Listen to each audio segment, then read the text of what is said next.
Coder Marz is a neat little space-themed board game that aims to teach players about the basics of writing code and AI. Now, this was a rare treat to play, so I am pretty excited for this review.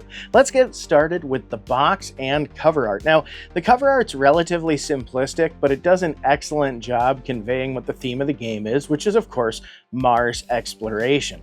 It's a two-piece lift-off top box that features a plastic caddy that's very sturdily built and does a great job of keeping all of the game's components in good order. When we flip it over, we see some pretty standard fare for board game packaging, a brief description of the game, as well as some close-up shots of the game's components. Now, when we move to the game itself, we have a quarter-fold board. We get 4 player pieces that are made of wood and very nicely printed little space explorers here. I really enjoyed the player pieces for this particular game. You also have a number of tokens representing things like resources, oxygen, water, and food, as well as we have some mineral resources as well. Now, these are color-coded on the back. In certain game modes, these are added to the game and are unique to each character. And then we also have some hazard tokens as well, like our little volcanoes here. Now, if a player accidentally lands on a volcano, they get sent back to start. So the game is not without its risks. Players will take turns rolling this dice, which is a D6 that's got evenly distributed Arabic numerals 1 through 3, and those numbers will determine how many cards each player will draw on their turn. Now, there are basic code cards that will look like this. They'll have a visual representation of what the above code command is telling the player to do. And as players move up through their skills as coders, they will begin using advanced code cards. Now, these no longer have the visual representation of what the command is and will rely on players to actually read the code as it's written to determine how they are to move their player piece. The goal of the game is for each player to try to collect the 3 necessary resources that they need to deliver to their home base, as well as the rare minerals they'll need on the higher difficulties, and get their character successfully to their habitat. So this is kind of a neat one because there's a certain amount of strategy, but a lot of random chance. First off, you only get 1 to 3 possible code cards, so there are chances that you won't be able to get the right commands to successfully navigate your space explorer to the particular resource that you're looking for, and in some instances, it can actually guide them to a hazard. Now, overall, I thought that there was enough skill involved that a player could get across the board pretty reasonably, beating out somebody who didn't know how to use their commands. But we're talking deciding whether to move right, left, or backwards at the right time to sequence your character across the board. So when we're talking about the skill gap between a skilled and non-skilled player, it's a pretty small gap. In all reality, the play of this game is designed in such a manner that most players have a pretty even shot to get across the board, even if they're of a lower skill level. A phenomenon that can happen is you can be really close to landing your character on their friendly hab and not be able to get them home because you simply cannot draw a command card that gets you home. I've had it where I've only needed to move 1 space forward and I keep getting set back or to the side or bouncing around, and that was really frustrating. I mean, it's really frustrating to have all of your resources and be ready to go and be stuck in limbo as you watch another player slowly make their way across the board and eventually beat you. All right, okay, good. I've got all my supplies, I've got my O2, I've got my water, I've got my food now. We just need to get back to the hab. Okay, that's a minor setback, but that's okay. Now we're back to the Okay, well, that's also a minor setback, but we'll get there.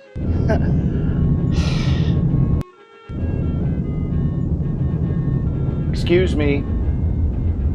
Thank you. Okay. Next round. Let's go here. And oh, come on. So in that regard, be ready that there are instances where you can have everything line up beautifully in the first half of the game and lose it all in the second half at no fault of your own. However, that being said, I'm a big fan of random chance being involved in my games because I do think that it's nice to have something that encourages a more even competition. And you know what? It's easier to take a loss when you know you tried your best and sometimes circumstances are simply out of your control. Now, that being said, there are some things that are in your control. On some of the higher difficulties, players will have these power cards. So for instance, I mentioned landing on a volcano sending you home. Well, a player can play this defuse card once per game and it deactivates that particular volcano. They can also get the opportunity to peek. So these tokens are obviously face down on the board, and as players navigate the board and land on them, they will quietly look to see if it's a resource they need without showing other players. So there is a bit of mystery involved. So that being said, using the peek card allows players to take a sneak peek at what resources are available to them. And then of course, there's the shuffle card. Now this allows you to get a little bit mischievous with the other players because you can actually shuffle or switch places of some of these resource tokens mid-game, and that'll really throw people for a loop. So there are some things that you can do that are well within your control on the higher difficulty levels in particular that will give you an advantage or perhaps a disadvantage to your opponents. So it's a nice mix of random chance and skill.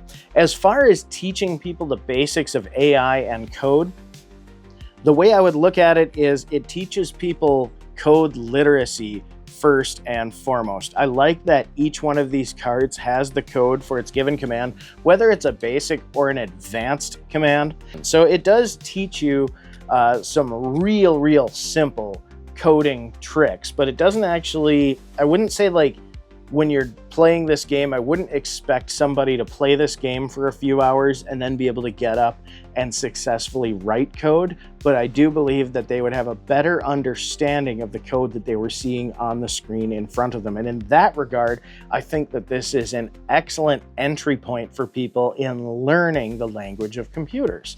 So that was really neat for me. And I don't have a background in code at all. Yes, I've designed a WordPress website in the past using plugins and builders that made it very easy for me. And so I know what code is and I've seen code, but as far as being able to write, you know, boy, that would be outside of my skill level. So for me, this was pretty neat because it served things in a really simplistic manner that made it easier for me to understand. So I really feel at the very least, I have a better understanding of what I'd be seeing on the screen if I was looking at some basic code. And I think that's really the biggest selling point of a game like this. Now, the problem with a lot of educational games is they tend not to be very fun. And I mean, it's best just to address that right away.